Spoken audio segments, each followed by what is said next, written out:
deaths in A Song of Ice and Fire are sudden, infuriating, and might I add, just plain emotionally crippling. But sometimes characters die in a pretty badass way. So this video, I want to talk about 10 times a character has died in an epic way, if you consider dying to be badass or epic. And this also will only include minor characters, so don't get your hopes up for seeing any major characters, I guess, is what I'm trying to get across here. Number 1, Danelle Noi. Originally in the service of the Baratheons, he was a smith at Storm's End and made both Robert's warhammer and Stannis' first sword. He fought in quite a few battles until he lost his arm during the siege of Storm's End during Robert's rebellion. Shortly after Robert's rebellion, he joined the Night's Watch and was a fair and compassionate man. When Mance Rayder's army attacks the Wall, his leadership helps beat them back as he leads the defense. When the Wildlings, along with the giant Mag the Mighty, begin to attack the gate at Castle Black, he gives the command to Jon Snow and takes a few men to stop the Wildlings at the gate. He and his men are successful, but they all die. When Jon finds Noi, he discovers that Mag the Giant had crushed the man's spine, but he didn't go out like a little bitch. Before Noi died, he thrust his sword up into the giant's throat, killing it with one arm. Nice. Number 2, Talbert Cheri. A knight and heir of House Cheri, Talbert wears full armor on a ship. This is different than most Shield Island soldiers, who are typically light-clad when crossing the sea or fighting for fear of drowning. And maybe that's why his death seems so badass to me. He faces off against Victarion and is killed because Vic grabs his sword with his hand and uses his brute strength to push him off the ship.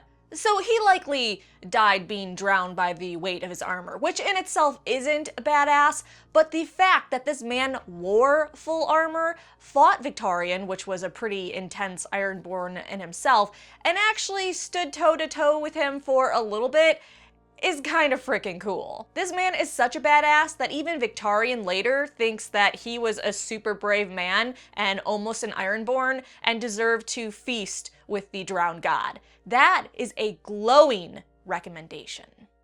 Number 3, Waymor Royce. Waymor was a knight of House Royce that took the black. And yeah, he's a bit of a spoiled asshole that uses his house's money and status as a noble to have very fine clothing, despite being part of the Night's Watch, and has a bit of an ego. He is even given the honor of becoming a ranger despite not having the experience because he figured he deserved it, and Lord Mormont didn't want to offend Waymor's father by denying him. Despite this guy being a jerk, he doesn't lack for brass balls. When his ranging party comes upon corpses, this guy doesn't run. And when the others show up, he doesn't piss his pants. That we know of. He looks right at the other and says, "Dance with me then." Then he promptly died, but holy hell, in those last moments of his life, he was a god among men. Number 4, Urine. Urine is a recruiter for the Night's Watch and travels the 7 kingdoms collecting individuals, volunteers, and criminals that have no choice to take them back to the Wall. He's the one that grabs Arya and gets her out of King's Landing after her father's execution, and he takes protecting his recruits very seriously.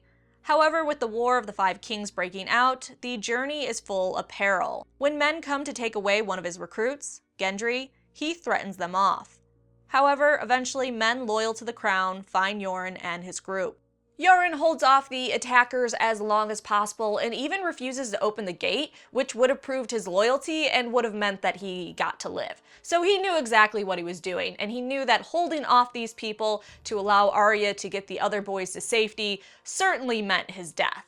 So he tells Arya, go get the boys to safety. He runs off to fight more enemies and give them more time. When Arya finally finds him, he's dead, he has a skull in his head, but he's surrounded by 4 enemies. So not only did this man die trying to get his recruits time to get away, but he took some bastards out with him. So pour one out for Urine. Number 5, Qhorin Halfhand. Qhorin was one of the best rangers of the Night's Watch. When Qhorin meets up with Lord Mormont at the Fist of the First Men, he is among a small search party that includes Jon Snow to scout the mountains and find out what Mance is after. Unfortunately, the party gets too close to Mance's camp and they are spotted. Fleeing, Halfhand does everything he can to lose the wildlings following them. Nothing works, and finally Jon and Qhorin are left. Halfhand orders Jon to give up if caught and act as a spy for the Watch.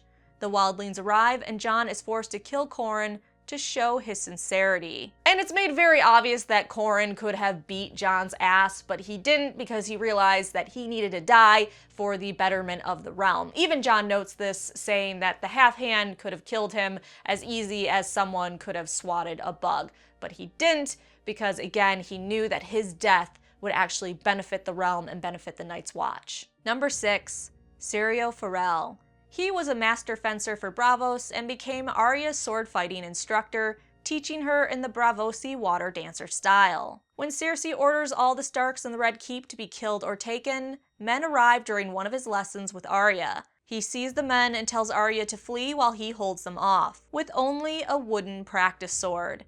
He takes out 5 guardsmen before being killed. Or most believe he was killed. Regardless, this man fought to the death with a wooden sword and outnumbered to save a small child. That's pretty epic. Number 7, Small Jon Umber. Small Jon was the heir of House Umber and was a large man. He fought with Robb during the War of the Five Kings and was present at the Red Wedding. While people were being massacred around him and he was being attacked, Small Jon still thought to protect his king and threw a table over Robb, who was wounded at the time, to block any crossbow bolts. But he doesn't hide after that. Small Jon races to get his sword belt and is hit by bolts. He finally dies when a man beheads him with 2 swings from an axe. Small Jon went out thinking about his king before himself and ready to rip people apart, even though he knew he was fighting a losing battle. Number 8, Stannis Knight. This guy talks shit to Joffrey's face, knowing that it's going to get him executed. So after the Battle of the Blackwater, he's offered a pardon if he swears fealty to the Iron Throne, and he's seen other people refuse to do so and they're executed. Do you think that's going to stop this Stannis Knight? Do you think he's gonna go, you wanna know what? These other dudes, they've been executed by refusing to take this pardon and not swearing fealty to the Iron Throne, so I'm gonna do it. I am going to get down on my knee and I'm going to swear that fealty. Hell no, does that not stop this Stannis Knight. He says, Stannis is the true king. A monster sits the Iron Throne, an abomination born of incest. When he's told to shut up, he gets louder and just rips into Joffrey. Even when Joffrey throws a temper tantrum and commands his death, he keeps going. While Joffrey cried for the knight's death, the king cut himself on the throne and starts to bleed. So the man gets a spear from a gold cloak and uses it to stand himself up after being knocked down and cries, "The throne defies him. He is no king." To his last breath, he shouts, "No king!" That is some dedication to your morals and the goddamn Stannis the Manus. So round of applause for him. Drink 5 shots and just lift this man up. Put him on a shrine. I don't fucking care. He's amazing. No fucks were given while he verbally slapped Joffrey around. Number 9, Aerys Oakheart. For Aerys, the expression, bitches man, has never been truer. A knight of House Oakheart, he joins the Kingsguard, and it should be noted, when Joffrey commands him to beat Sansa, he objects and then beats her lightly, even regretting it later.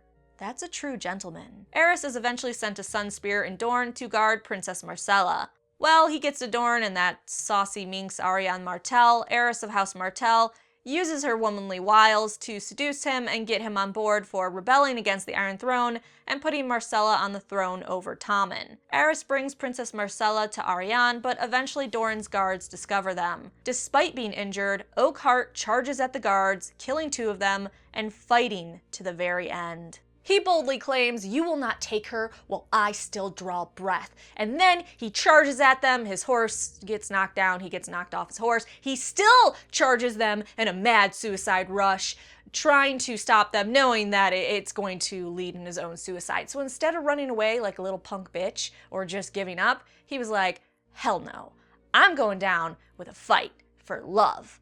Or shame, I'm hoping it was love. Number 10, Squire Dalbridge. Another unsung hero, Dalbridge was a veteran ranger and part of Qhorin's search party. When the wildlings are chasing them, Dalbridge agrees to stay behind and hold them off so that the rest can escape. His reply to Qhorin is kind of awesome. "Leave me as many arrows as you can spare, brothers." He stroked his long bow. "And see my Garen has an apple when you're home." He earned it. Poor beastie. So he realizes that he's going to die. This is a suicide mission, but he does it anyways for the hopes that he is either saving those men or giving them a chance at survival. Bonus, Robert Baratheon. This guy has his entrails sliding from his belly and still manages to drive a knife through the eye of the boar that did it. People agree by all rights he should have been dead, but that crazy warrior just clung to life. So that is my pick for 10 characters that died in a pretty badass way. Which character would you select for the most badass death? Make sure you like this video, subscribe, and come back for more Game of Thrones videos, Star Wars videos, comic videos, anything sci-fi, fantasy, or scary related. And have a fabulous week, you beautiful angel, you.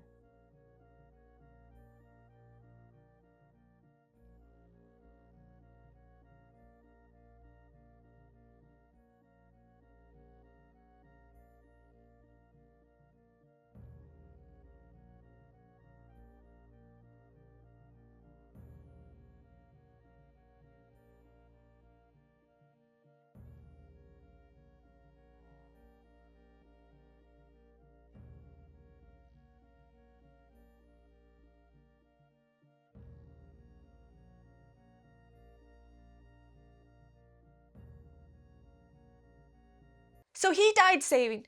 When Arya finds him, when Arya finally finds him, he has a skull on his head and he's dead, but he's surrounded that he's dead, he has a skull in his axe, but when Arya finds him later, she discovers that he's dead and he has a skull buried in his axe. But Arya finds him later dead with a skull in his head.